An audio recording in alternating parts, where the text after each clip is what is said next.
What should we do now that the elections are approaching? How should we act? What should we know? What should we ask? What are we looking for?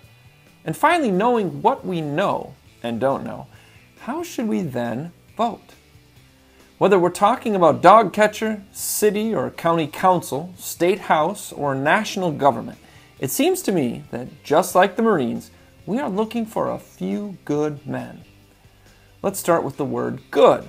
Although the people that wrote the commercial for the United States Marines probably don't know it, but the word good derives from the word God.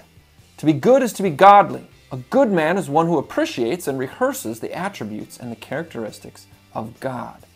And so if our man is someone who understands his oath of office, then he fears God and believes that there is an eternal system of rewards and punishments that applies to him personally. This is precisely what an oath is all about.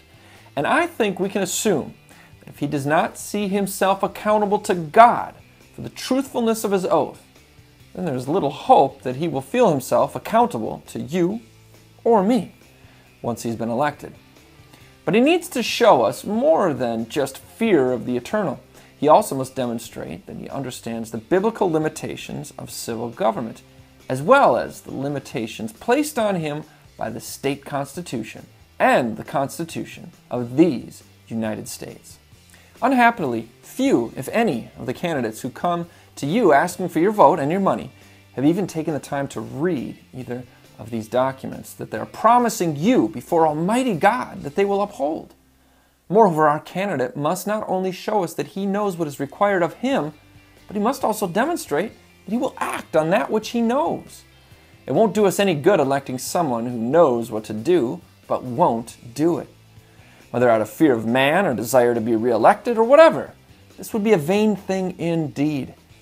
To summarize, my precious vote can only be spent on a candidate that acknowledges and fears God, demonstrates that he has an American view of law and government, demonstrates that he will take actions that are driven by and in harmony with God's law and the limitations of the Constitution.